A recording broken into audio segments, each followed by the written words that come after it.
আসসালামু আলাইকুম, আশা করি সবাই ভালো আছেন। তো আজকে শাকের রং ঠিক রেখে শাক রান্না করব। এখানে নিয়েছি জালি কুমড়া শাকটাকে ভালো করে ধুয়ে নিয়েছি। আর আজকে কিন্তু মাটির চুলায় রান্না করা হচ্ছে। দেখুন, এই যে এখানে শাকটাকে দিয়ে দেওয়া হলো। এই শাক রান্নাটা কিন্তু খুবই টেস্টি হয়। তো একবার এরকম করে রান্না করে খেলে কিন্তু বুঝতে পারবেন কতটা স্বাদ লাগে। আর এখানে পরিমাণ মতো লবণ দিয়ে দেওয়া হলো। আর দিয়ে দেবো এখানে কাঁচামরিচ। এই কাঁচামরিচগুলো কিন্তু আমাদের গাছেরই, শাকটাও গাছের।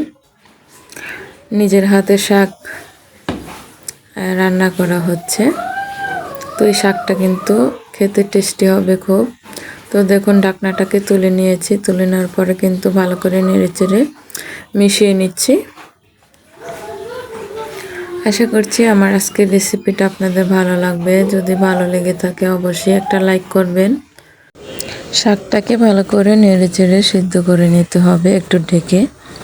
তো দেখতে পাচ্ছেন কিভাবে রান্না করা হচ্ছে।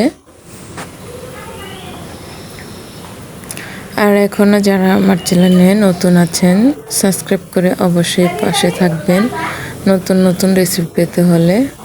ঢাকনাটাকে তুলে কিন্তু আবার একটু ভালো করে শাকটাকে নেড়ে চেড়ে নিচ্ছি।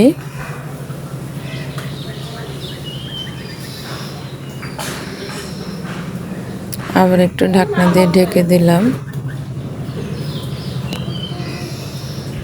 তো দেখুন, শাকটা কিন্তু ভালো করে এখন সিদ্ধ হয়ে গিয়েছে। এখন কিন্তু এই শাকটাকে নামিয়ে নিব। তো দেখুন, শাকের যে পানিটা আছে সেই পানিটা কিন্তু ফেলে দিতে হবে। তো পানিটাকে ফেলে দিচ্ছি। তো দেখতে পাচ্ছেন আমার শাকের রংটা কিন্তু খুবই সুন্দর আছে। এরকম করে শাক রান্না করলে কিন্তু শাকের রং ঠিক থাকবে আর খেতেও খুব স্বাদ হবে। তো কড়াইতে কিন্তু দিয়ে দিলাম তেল আর পেঁয়াজ কুচি, রসুন কুচি দিয়ে দিলাম। পেঁয়াজ কুচিটা আর রসুন কুচিটাকে ভালো করে লাল করে ভেজে নিতে হবে। আর শাকে একটু তেলটা বেশি দিতে হয়।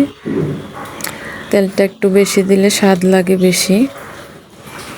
তো দেখুন, নেড়ে চেড়ে কিন্তু পেঁয়াজ আর রসুনটাকে ভেজে নিচ্ছি। এরকম করে কিন্তু পেঁয়াজটাকে নেড়ে চেড়ে ভেজে নিতে হবে।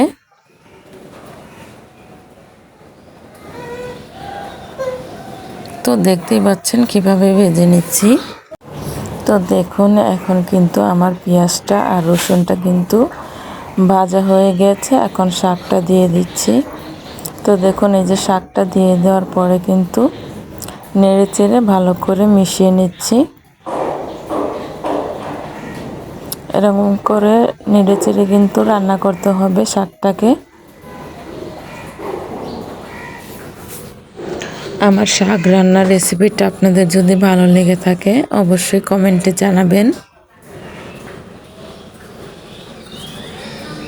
তো এরকম করে শাক রান্না করে খেয়ে দেখবেন, অবশ্যই বাড়ির সকলে কিন্তু খুব হাত চেটেপুটে খেয়ে নেবে, দেখতেই পারবেন।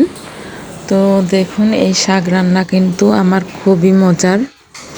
আর এই যে দেখুন, আমার শাক রান্নাটা কিন্তু হয়ে গিয়েছে। আমি এই শাকটা খেতে কিন্তু খুবই ভালোবাসি। সবাই ভালো থাকবেন, সুস্থ থাকবেন। দেখা হবে আরেক নতুন রেসিপি নিয়ে। আল্লাহ হাফেজ।